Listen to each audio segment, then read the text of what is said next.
ഏതാണ്ട് 4 ദിവസത്തോളം നമ്മൾ ടിബറ്റൻ ഇൻ്റർനാഷണൽ ഹോട്ടലിൽ താമസിച്ചതിന് ശേഷം കാഠ്മണ്ഡുവിൽ നിന്ന് നമ്മൾ അടുത്തൊരു പ്രദേശത്തേക്ക് പോകാം എന്നുള്ള തീരുമാനമായി. അതായത് വിസയുടെ അനുമതികൾ വരുന്നത് വൈകുന്നതിനനുസരിച്ച് നമ്മളാരും നിരാശയിലേക്ക് പോകരുതല്ലോ. അപ്പോൾ യാത്രകൾ നമുക്ക് തുടങ്ങി വെക്കാം എന്നുള്ള രീതിയിലാണ് കാഠ്മണ്ഡുവിൽ നിന്ന് ഏതാണ്ട് ഒരു 45 കിലോമീറ്റർ അപ്പുറയുള്ള ദുലിക്കേൽ എന്ന ആ ഒരു മലയോര പ്രദേശത്തേക്ക് പോകാം എന്നുള്ളത് തീരുമാനിക്കുന്നത്. അതൊരു ഏറ്റവും നല്ല തീരുമാനം തന്നെയായിരുന്നു. പക്ഷെ അത് മാത്രമല്ല, അന്നത്തെ ഒരു സാഹചര്യത്തിൽ നമുക്ക് 10-ാം തീയതി പോകാനാകും എന്നുള്ളത് 10-ാം തീയതി പോകാനാവില്ല എന്ന് മനസ്സിലാക്കുകയാണ്. അപ്പോഴാണ് നമ്മളുടെ യാത്ര ഇവിടെ നിന്ന് ദുലിക്കയിലേക്ക് പോകുന്നത്.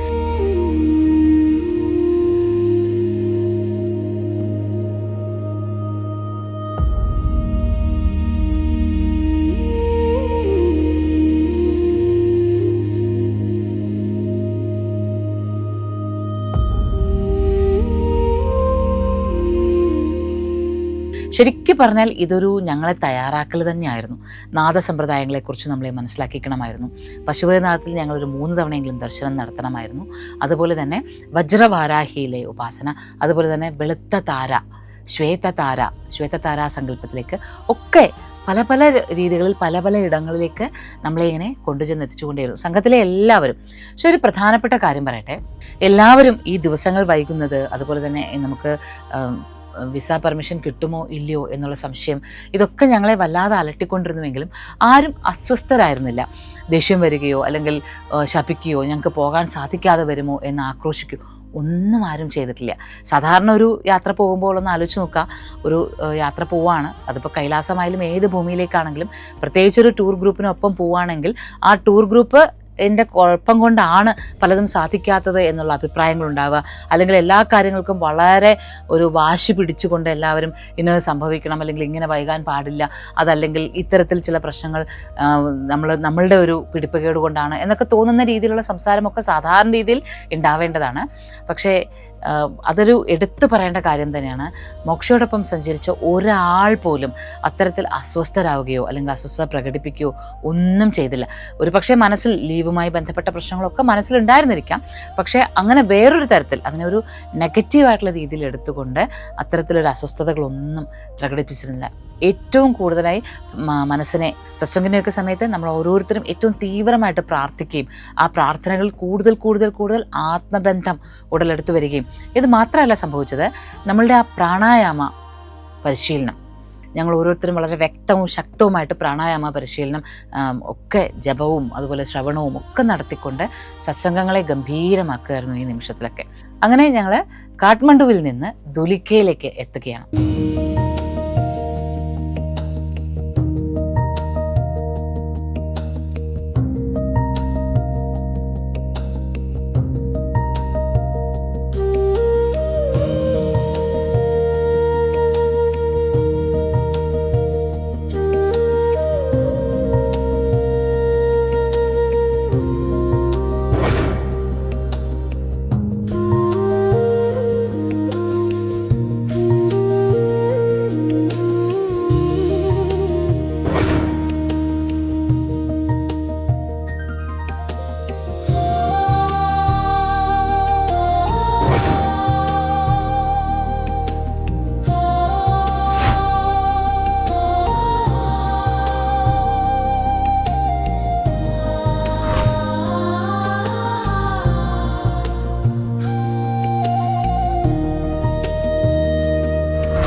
ദുലിക്കയിൽ എന്നത് ശരിക്കും പറഞ്ഞാൽ നമ്മളെ കൊഠാരിയിലേക്ക്, അതായത് നമ്മുടെ അതിർത്തിയിലേക്ക് പോകേണ്ടത്, നേപ്പാൾ തിബറ്റ് അതിർത്തിയിലേക്ക് നമ്മുടെ കൈലാസയാത്രയ്ക്കായി പോകേണ്ടുന്ന വഴിയിലെ ആ വഴിയോരത്ത് തന്നെയായിട്ടാണ് ആർണിക്കോ ഹൈവേ എന്നറിയപ്പെടുന്ന, അല്ലെങ്കിൽ BP ഹൈവേ എന്നറിയപ്പെടുന്ന ആ പ്രധാന പാതയ്ക്ക് അരികിൽ തന്നെയാണ് നമ്മളുടെ ഈ ദുലിക്കയിൽ എന്നുള്ള പ്രദേശമുള്ളത്. ഒരു സാഹസികമായ യാത്രയാണ്. കാരണം റോഡിൻ്റെയൊക്കെ പണികൾ നടന്നുകൊണ്ടിരിക്കുന്നുണ്ട്, പലയിടത്തും റോഡുകളില്ലാത്ത അവസ്ഥയൊക്കെയാണ് അവിടേക്ക് കുറച്ച് ദൂരം. അപ്പോൾ ആ യാത്രകളെല്ലാം കഴിഞ്ഞാണ് ഞങ്ങൾ ദുലിക്കയിലേക്ക് എത്തുന്നത്. സമുദ്രനിരപ്പിൽ നിന്ന് 1550 മീറ്റർ ഉയരത്തിലിരിക്കുന്ന ദുലിക്കയിൽ എന്ന ആ പ്രദേശവും അവിടുത്തെ ഹിമാലയൻ ദൃശ്യ എന്ന റിസോർട്ടിലെ താമസവും ഗംഭീരമായ അനുഭവമായിരുന്നു.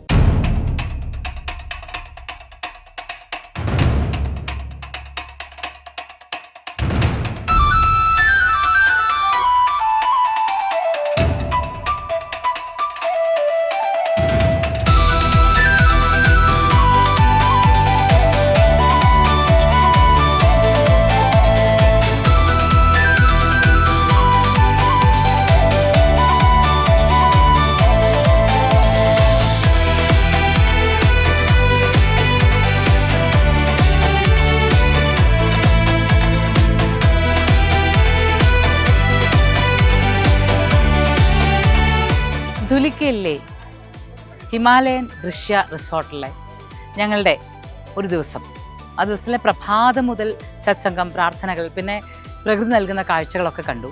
ഇപ്പോൾ ഏതാണ്ടൊരു 9:30 മണി കഴിഞ്ഞിരിക്കണം. 9:30 മണി കഴിഞ്ഞപ്പോൾ ഞങ്ങളൊരു ചെറിയൊരു ട്രക്കിംഗ് എന്ന് പറയാൻ പറ്റില്ല, ഒരു അരമണിക്കൂർ നടന്നു പോയാൽ ഇവിടെ ഒരു ഗോസായി സ്ഥാൻ എന്നറിയപ്പെടുന്ന ഒരു ക്ഷേത്രഭൂമി ഉണ്ട് എന്ന് ഞങ്ങളുടെ ഷർപ്പ പറയണ്ടായി. അപ്പോൾ അദ്ദേഹത്തിനെ തന്നെ ഗൈഡായി വെച്ചുകൊണ്ട് ഞങ്ങളെല്ലാവരും ഒന്ന് നടക്കാം. പ്രധാന 2 ഉദ്ദേശങ്ങളാണ്. ഒന്ന്, ഈ പ്രദേശത്തിൻ്റെ ഒരു ഗ്രാമാന്തരീക്ഷം, ഗ്രാമജീവിതങ്ങളൊക്കെ ഒന്ന് കാണാം. പിന്നെ രണ്ടാമത്തെ ഉദ്ദേശം എന്ന് പറഞ്ഞാൽ ഒന്ന് നടക്കുകയും ചെയ്യാമല്ലോ, അത്രയും ഒരു എക്സസൈസും കിട്ടുമല്ലോ.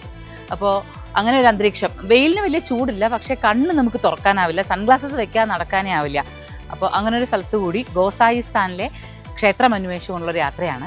അപ്പോൾ ഗ്രാമങ്ങളെ കാണാമെന്ന് പറയുന്നതിന് ഒരു കാര്യമുണ്ട്. കാരണം വെച്ചാൽ ഈ നമ്മൾ നിൽക്കുന്ന ദുലിക്കൽ എന്ന് പറഞ്ഞ സ്ഥലം ഉണ്ടല്ലോ, ദുലിക്കലിന് ഏതാണ്ട് ഒരുപാട് വർഷത്തെ നേപ്പാളിൻ്റെ തന്നെ പുരാതനമായ ചരിത്രങ്ങളിൽ പരാമർശിക്കപ്പെടുന്ന ഒരു ദേശമാണിത്. അതുമാത്രമല്ല ഇവിടെ 6-ാം നൂറ്റാണ്ടിൻ്റെ ചരിത്രാവശിഷ്ടങ്ങളുള്ളതായി കണ്ടെത്തിയിട്ടുമുണ്ട്. അപ്പോൾ അതിൻ്റെയൊക്കെ ഒരു സൂചനകളും അതിൻ്റെയൊക്കെ ഒരു ജീവിത രീതികളും ഗ്രാമാന്തരീക്ഷവും ഒക്കെ ഇവിടെ നിറയെ ഉണ്ടെന്നാണ്, ധാരാളമായിട്ടുണ്ട് എന്നാണ് മനസ്സിലാക്കാൻ സാധിച്ചത്. എന്തായാലും ഈ ഒരു വഴിയിലൂടെ നടക്കുമ്പോൾ അങ്ങനെ കുറേ കാഴ്ചകൾ കൂടി കാണാനാവുന്നതാണ്. നമ്മളോടൊപ്പം ട്രക്കിങ്ങിന് കുറച്ച് പേര് തയ്യാറായി വന്നിട്ടുണ്ട്, യാത്രികർ. കുറച്ച് പേര് വരുന്നില്ല, പറഞ്ഞു കുറച്ച് പേര് വരുന്നുണ്ട്. അവരെല്ലാവരും അവിടെ നിൽക്കുന്നേ ഉള്ളൂ. ഞങ്ങളുടെ ഷെർപ്പ നയിക്കുന്ന വഴിയിലൂടെ ഞങ്ങൾ ഗോസായി സ്ഥാൻ കാണാനായിട്ട് പോവാണ്. ഒപ്പം ഉണ്ടാവുക കൈലാസയാത്ര വരാനിരിക്കുന്നേ ഉള്ളൂ. അതിൻ്റെ ഒരു ആകാംക്ഷയും ഒക്കെ മനസ്സിലുണ്ട് എങ്കിലും ഒക്കെ മഹാദേവനിൽ സമർപ്പിച്ചു കഴിഞ്ഞാൽ പിന്നെ നമ്മളൊന്നിലും ഒരു ടെൻഷൻ അടിക്കേണ്ട കാര്യമില്ലല്ലോ. ഗോസായി സ്ഥാനും അതുപോലെ തന്നെ ദുലിക്കയിലും നമുക്ക് നൽകുന്ന കാഴ്ചകൾ എന്തൊക്കെയാണ്, അനുഭവങ്ങൾ എന്തൊക്കെയാണെന്ന് അനുഭവിക്കാനും അറിയാനും ഈ യാത്ര.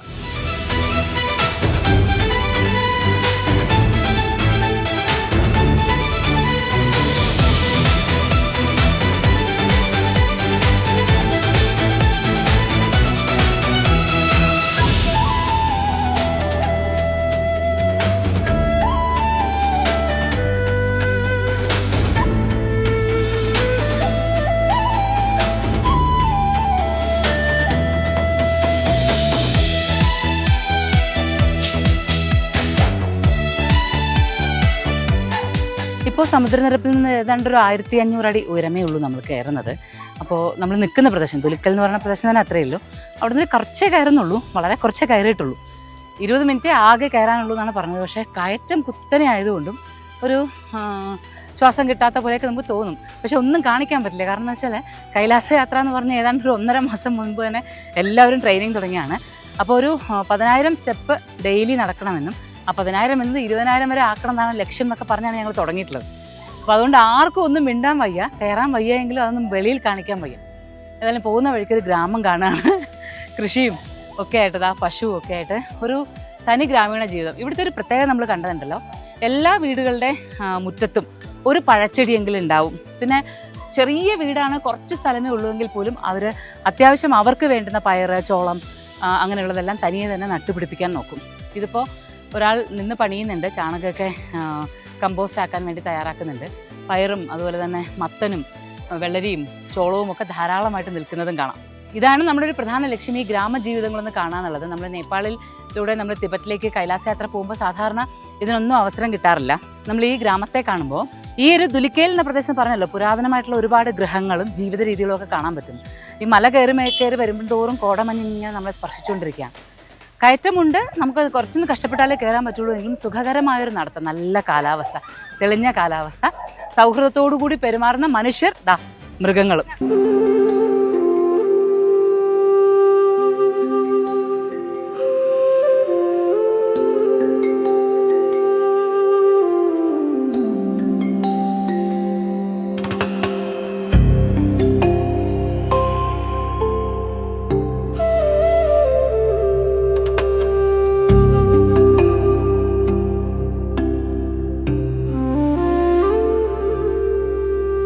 കഷ്ടിച്ച് 1.6 കിലോമീറ്റേഴ്സ് അത്രയാണ് നമുക്ക് കയറാനുണ്ടായിരുന്നത്. പക്ഷെ നല്ല കയറ്റമായിരുന്നു.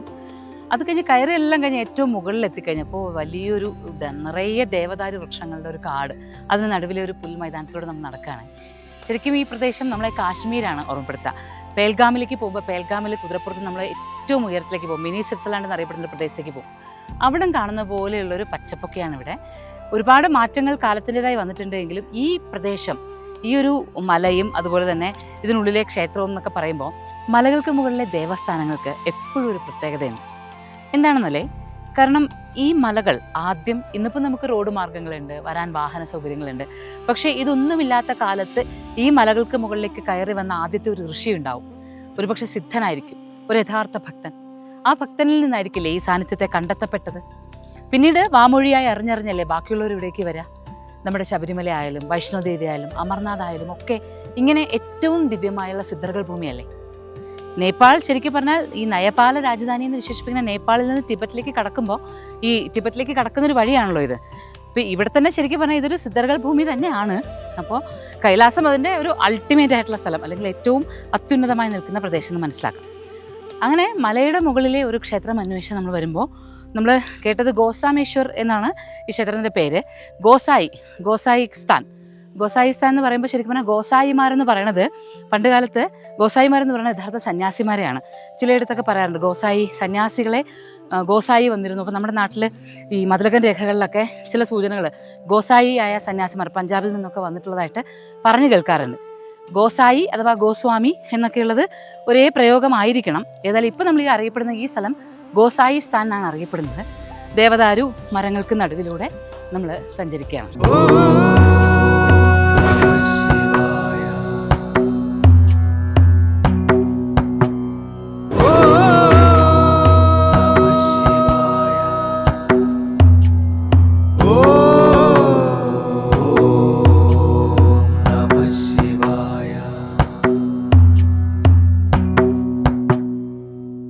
ഒടുവിൽ നമ്മൾ ഗോസായി സ്ഥാനത്തെത്താണ്. ഗോസായി സ്ഥാനം ഒരു ഗുരുസ്ഥാനം തന്നെയാണ്. ഒരു കാലത്ത് ഇവിടെ ഗുരുക്കന്മാർ തപസ്സിരുന്നിട്ടുണ്ടാവണം. അതിൻ്റെതായ എല്ലാ ലക്ഷണങ്ങളും തെളിഞ്ഞ് കാണാം. ഒരു കുളം നമുക്ക് കാണാം. കുളത്തിന് മധ്യത്തിലായിട്ട് ഒരു ശിവരൂപം കാണാം. അതൊക്കെ ഒരു പക്ഷേ പിന്നീട് ഉണ്ടാക്കിയതായിരിക്കാം. ഗണപതിക്ക് സാന്നിധ്യമുണ്ട്, മുക്തിനാഥന് സാന്നിധ്യമുണ്ട്, ഇവിടെ സാക്ഷാൽ ശ്രീകൃഷ്ണനും സാന്നിധ്യമുണ്ട്. ഇതൊരു പ്രദേശം ഗോസായി സ്ഥാനം എന്നറിയപ്പെടുന്നതിന് പിന്നിൽ നേപ്പാളിൻ്റെ ഒരു ചരിത്രം കൂടി ഒളിഞ്ഞു കിടക്കുന്നുണ്ടോ എന്ന് സംശയമുണ്ട്. കാരണം ഹിമാലയത്തിൻ്റെ താഴ്വരകളാണല്ലോ നേപ്പാളിൻ്റെ എല്ലാ താഴ്വരകളും. അപ്പോൾ നേപ്പാൾ വാലി എന്നറിയപ്പെടുന്നത് തന്നെ ഹിമാലയത്തിൻ്റെ ശിവാല എന്ന ഭാഗവും അതുപോലെ തന്നെ അന്നപൂർണ്ണ മലനിരകളുടെയും ഒക്കെ താഴ്വരയാണ്. അപ്പോൾ ഈ താഴ്വരയിൽ അന്ന് കാലത്ത് സന്യാസിമാർ നിരവധിയായി വന്നിട്ടുണ്ടാവണം. അവരിൽ നിന്ന് അഭൂതപൂർവമായ തേജസ്സിനെ അറിയുവാൻ ആഗ്രഹിച്ചിരുന്നവർ ഇവിടെ വന്ന് പാർത്തിരുന്നിരിക്കണം. ഇവിടെ പണ്ടുകാലത്ത് വേദപാഠശാലകൾ, അല്ലെങ്കിൽ ഗുരുകുലം അങ്ങനെയുള്ള സമ്പ്രദായങ്ങളിൽ പഠനത്തിന് വേണ്ടിയിട്ട് ധാരാളം പേർ വന്നിരുന്നു എന്നതും ചരിത്രം പറയുന്നു. ഏതായാലും ഇന്ന് ഗോസായി സ്ഥാനം ഒരു വനത്തിൻ്റെ നടുവിൽ നിൽക്കുന്നു. പക്ഷേ ഇവിടെ കാണുവാനായി നിരവധി കാഴ്ചകളുണ്ട്. ഒരു ജലാശയത്തിന് മധ്യത്തിലെ 108 ശിവലിംഗങ്ങൾ, അതുപോലെ തന്നെ ഭഗവതി രൂപങ്ങൾ, ഗണപതി രൂപങ്ങൾ, നന്ദികേശൻ, മഹാദേവൻ, അങ്ങനെ എല്ലാ മൂർത്തികളും ചേരുന്ന ഒരു പ്രത്യേക ഭാവമാണ് ഗോസായി സ്ഥാനത്തിനുള്ളത്.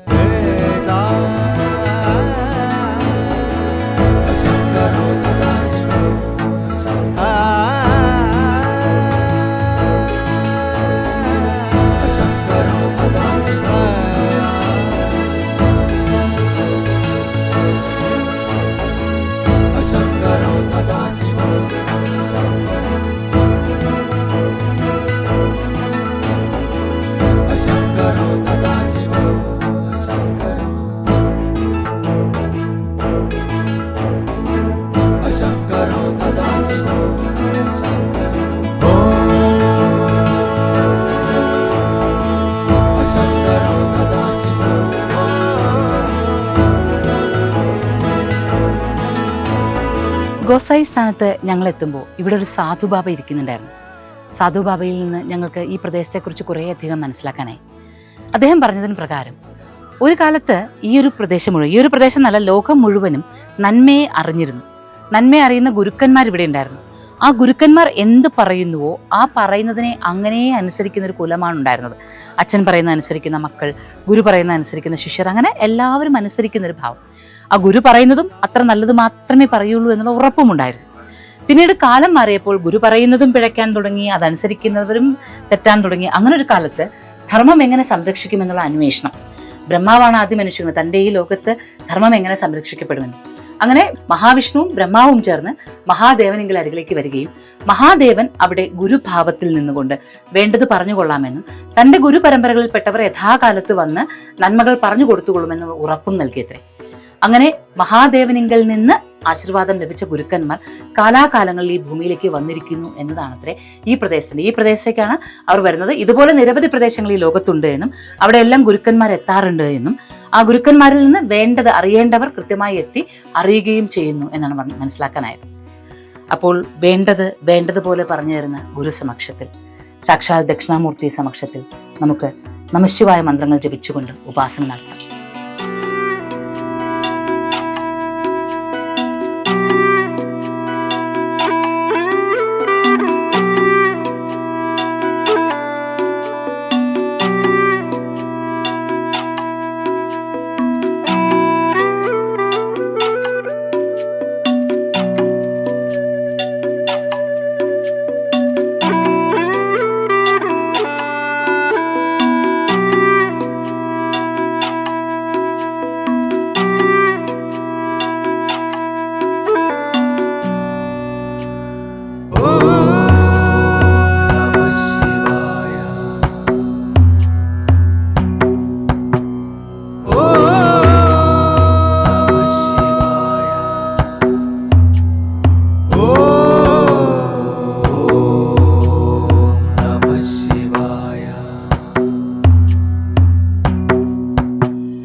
महादेव ने वो हलाल विष पी लिया, तो उसको वो चेष्टा हो गया ना, बहुत वेदना हो गया। तो पहले स्टेप यहाँ पर रखा, एक बांस यहाँ बैठे पहले कालकोट विष खाने के बाद, तो समुद्र मंथन में जो आया था ना, और एक पैर इधर, एक बांस इधर रहने लगे।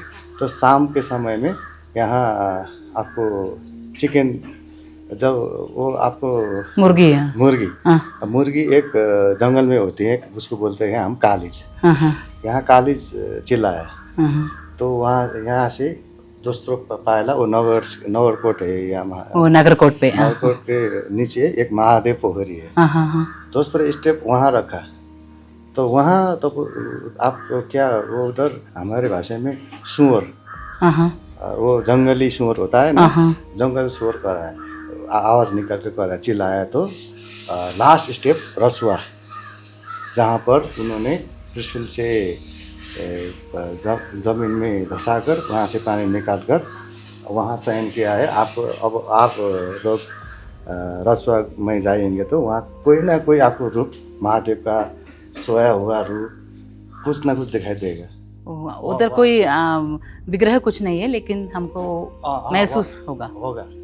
ഇവിടെ ഇത് ഒരു സ്ഥാനമാണെന്നാണ് പറയുന്നത്. അതായത് ഭഗവാൻ ഹലാഹല വിഷം പാനം ചെയ്തിട്ട് ആദ്യത്തെ പാദം വെച്ച സ്ഥലമാണ് ഇവിടം. രണ്ടാമത്തെ പാദം വെച്ചത് നഗർകോട്ട് എന്ന് പറഞ്ഞ സ്ഥലമാണ്.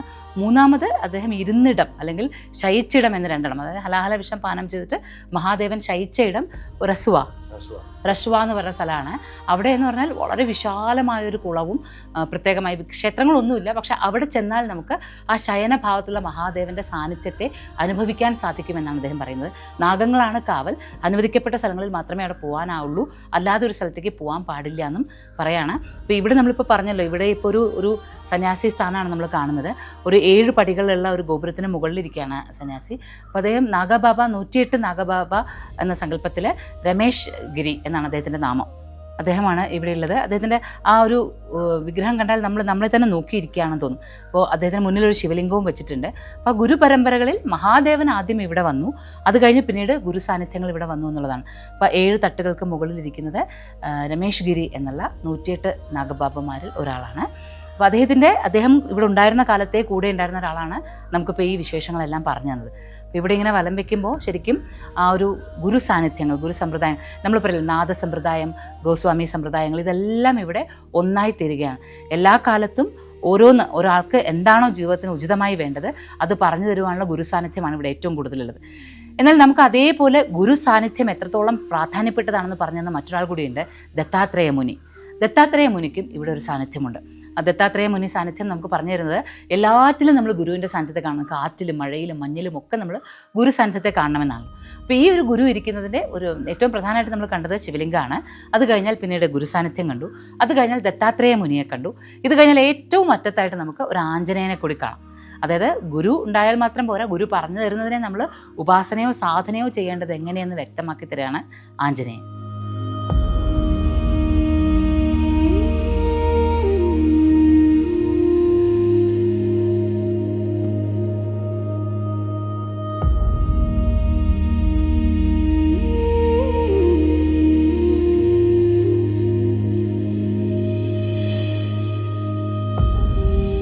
Moksha, Journey to the Self.